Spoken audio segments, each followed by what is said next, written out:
Well, we made it to the end of the island. It's just very primitive out here. It's almost like this moat, like an old castle around. Thank God we're almost there. I'm getting a little seasick on this thing. And the van was wobbling all over the place with the ferry.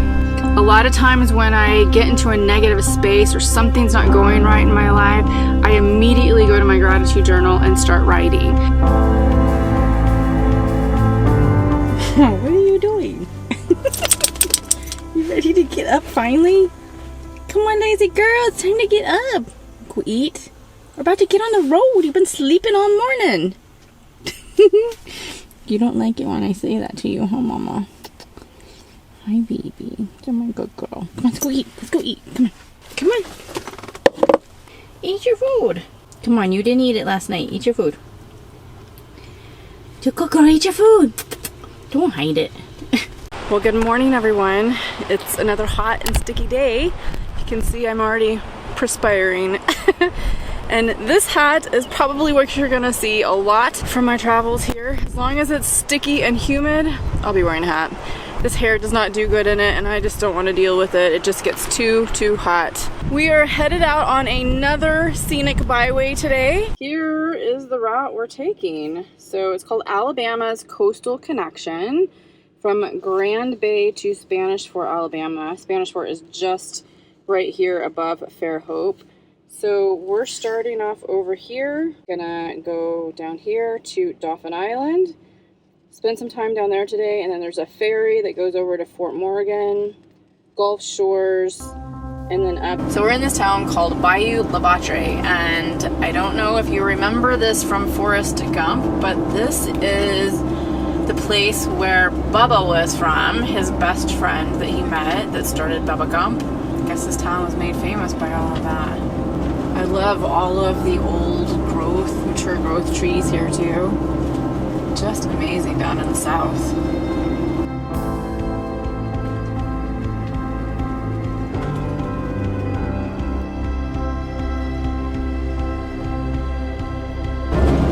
It's kind of eerie. It's almost noon and it's this foggy out still. Going over this bridge called Dauphin Island Bridge, but you can't see anything.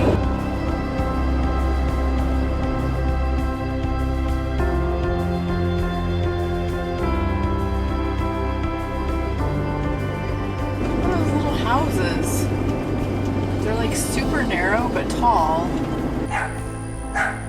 So you know, I had to find like the coolest tree over here, and Dauphin Island is home to these ginormous trees called goat trees, and it gets its name from the fact that these trees at one point in time, as legend has it over here, they actually had wild goats that would roam in this area, and they would climb these trees at night in order to not be eaten by the alligators around here. So that's how these trees got their name. Look at how big this thing is. I mean, its limbs just go way out there. These are all called live oak trees. Just beautiful. She's got all kinds of things growing out of her. So now it's actually a bird sanctuary, and the birds actually take cover also inside of these trees. So over here on Dauphin Island, there's this fort over here called the historic Fort Gaines. It's the site of the Battle of Mobile Bay and the infamous, you can read it, I'll just say, dang the torpedoes, full speed ahead. That's what Admiral David Farragut said. He made this claim as he attacked and defended this area. So this fort is actually listed on one of the endangered historic sites because of how close it is to the Gulf of Mexico and the eroding coastline. It's almost like this moat, like an old castle around the fort here. Even looks like you have like a little drawbridge too. So this battery area was built between 1893 and 1903 to defend the fort. It actually held 3 rapid-fire cannons that would aim at the ships coming into the harbor that tried to slip underneath the fire of the larger guns into the fort. This battery was used until World War I.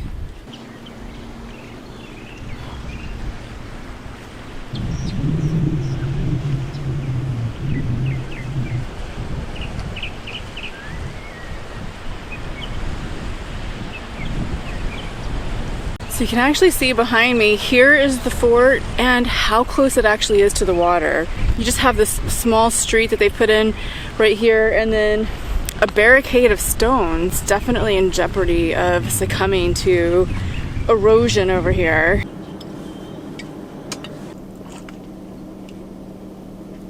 Oh man, that tastes so good. This is the raw kombucha with ginger in it, and it's so cold it feels good against my skin. I didn't have breakfast or lunch yet, and it's 12:30. I'm doing some intermittent fasting. So all I had was my water and coffee, and then I'm gonna drink this until kind of get settled and make a little bit of lunch or dinner or something.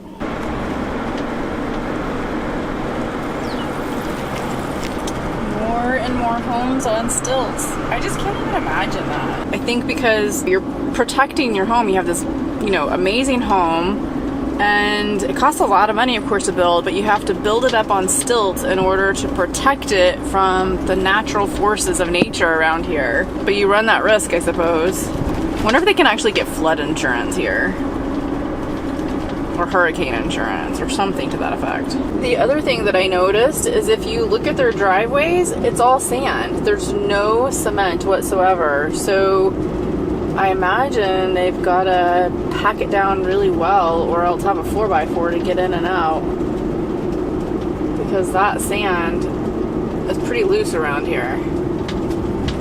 But obviously they're doing it. Yeah, that one was a holy mess back there.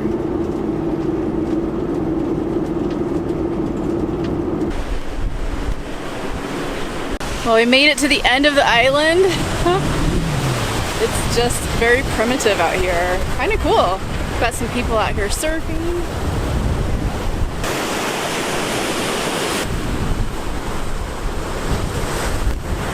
I don't know if you can see, look at right through here. You can see the waves crashing by this person's house. Oh my gosh.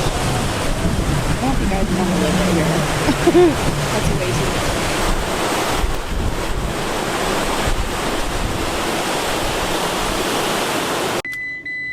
Back at the ferry docks, and I got my ticket. It's $16 to cross. You have to be 20 feet or less to get on this boat, and hopefully it's not as choppy as what we saw earlier.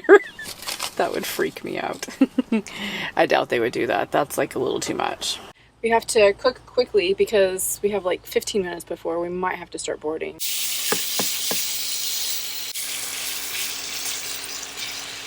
There she is. She's still steaming too. I think my face is melting. It says it's 71 degrees outside, but feels like 78, and it's 90% humidity. Whew. I'm super shiny, aren't I? Super shiny. Someone asked me the other day on the live stream if I ever use my AC, especially in weather like this. And it's tempting, but it just drains my batteries. It's kind of like your car dash AC. Once you have it on, it feels really, really good, and it's nice and cool. And then once it turns off, it like warms up really quick all over again, because this place is not that insulated. And I still have to fill that dang hole. The one that's under the van by the propane tank that I still haven't filled. I have to put the van up on blocks or something to get to it. It's a really difficult angle.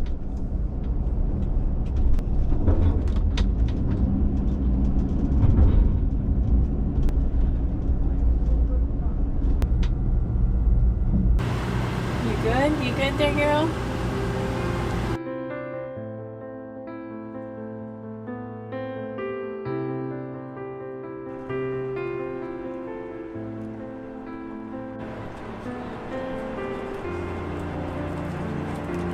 Lily, what's going on? Does the wind feel good? It does. So yes, definitely the wind feels so much better out here. Oops, here we go, here we go. That scared me.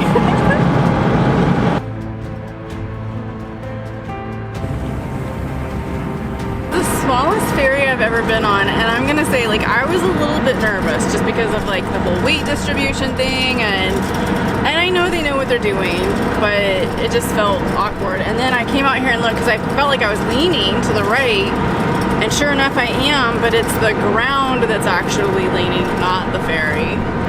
Just a little concern of mine. I certainly don't want to end up in the ocean.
Area is called Gulf Highlands, and you see the beach homes or the homes to the right. Of course, the Gulf is on the other side, but you also have these over here where the Gulf is on that side as well. So this is a peninsula that just jets out into the water.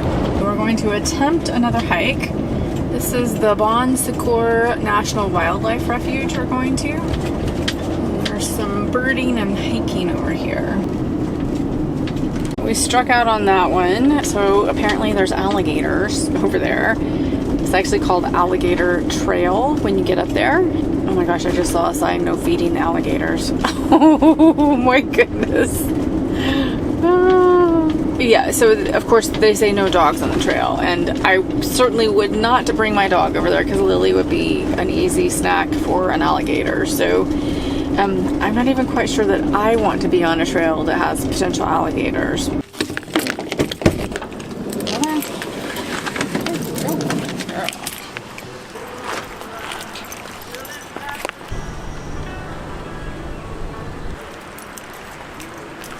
Well, we're over in Gulf Shores, Alabama now, and I found this marina over here with a few little areas we can walk on, and so we're gonna stretch our legs, walk a bit.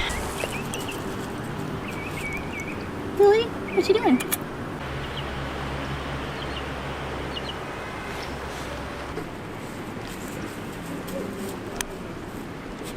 These are definitely some big, huge fishing boats.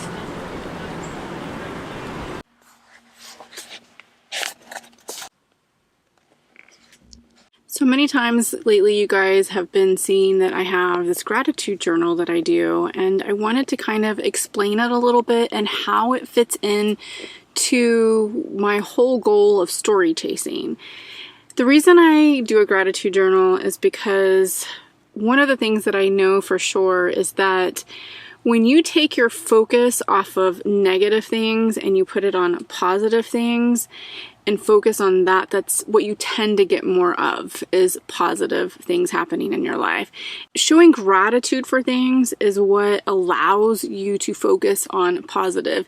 It can shift your thinking just like that in a moment, because you start thinking of all of these great things that have happened in your life, whether it was today, 5 minutes ago, 5 years ago, a year ago, it doesn't matter. You start thinking of all of those things and it immediately will start changing the way you feel inside. When I'm thinking about positive things and all the things that I'm grateful for, it raises my vibrational level. You can actually feel the shift in your energy when you're thinking about positive versus negative things in your life. How it relates to story chasing is that I created story chasing as a way to live this life to its absolute fullest and create more positive moments in my life, create more stories. So I equate moments and stories as one and the same. So you'll hear me use that word interchangeably. But create more moments, more stories in my life, all of this positivity coming in, right? And sometimes there's things that are, negative that happen on the road. There are challenges, opportunities for growth. But even still, in that, I always look for that silver lining, the thing that I need to learn from that particular situation. So therefore, again, what am I doing? I'm focusing on the positive. A lot of times when I get into a negative space or something's not going right in my life, I immediately go to my gratitude journal and start writing. I start doing reflection. I think about the things that I'm manifesting and the things that I want to manifest, and I start writing it all out, detailed, super detailed about everything. I start concentrating my mind on that and focusing on that instead of this negative thing that's happening. And that completely shifts my energy to where I'm in this happier space. I'm in this co-creation moment where I can change this negative thing into a positive. So once you start thinking about all of those positive things in your life, things will start to happen. It's really amazing how it works. And I'll give you a hint too. I don't just write about the things that have happened, past tense.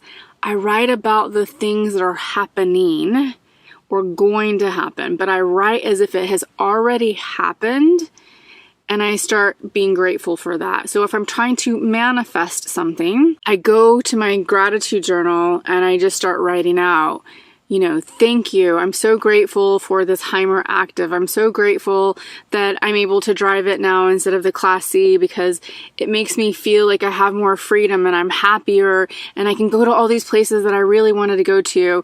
And so I get really detailed about the whys and how I feel. And I make sure that I put how I'm feeling and connect that with the thing that I'm grateful for. So one is, what are you grateful for? The second thing is, how does it make you feel because you're grateful for it and because you got it? Other thing that I do, just to add another little thing to this whole positive spin, is I actually set an alarm every day to go off during the middle of the day that says, Amber, think about the things you're grateful for. Is there any forgiveness that you need to do with yourself or with other people? And what about your manifestation exercises? So it allows me to just momentarily take a break, think about all of those things, and then go on throughout my day. Because sometimes we can be in the middle of a bad day, and that alarm will go off and it changes everything for me. I am over here in the Cracker Barrel over near Gulf Shores, Alabama. This is home for tonight. It's pretty quiet outside, which is nice for Cracker Barrel. It was a really good day today, except for the ferry ride was a little unnerving, I'll be honest. I actually, on the ferry, this is where I used my shifting from negative to positive. I closed my eyes, and in my mind, I was thinking of all the positive things, the fact that I was out here, I could smell the salt air. I saw these beautiful birds diving into the water, catching fish, and just trying to enjoy the moment rather than think about the fact that my van seemed to get closer and closer to the edge of the ferry. Like, I'm telling you, I think it was moving. It was, like I said, a little unnerving. So I had to shift my brain and think about the positive and the things that were happening so that I didn't worry. I was pretty sure everything was going to be okay, but I was worrying about it for some reason, and it was the rockiest ferry ride I've ever been on. So as soon as those things were happening and I recognized that I was getting into this negative space and worrying, I immediately shifted my brain and started thinking about the things that I was grateful for and all of the things that I was seeing out here and smelling, and try to use all of my senses. So that's what I did today. Real life example. I hope that you're also out there story chasing and trying to realize your goals. And if you're not, why aren't you? Write it down. What is going on that is keeping you from fulfilling your dreams and your goals? This is a great opportunity to take what I was just talking about with gratitude journaling and positivity and start looking at those things that's happening that's keeping you from reaching your dreams and figure out how you can overcome that. So incorporate the gratitude journaling and also the manifestation journaling into it, and I think you're going to start seeing some changes in your life. Alright guys, thank you so much again for supporting me in my journey and supporting this channel. You guys are absolutely the best anybody could ever have on their channel. So thank you, thank you, thank you for that. And I will see you in the next video, which is tomorrow. Good night, everyone.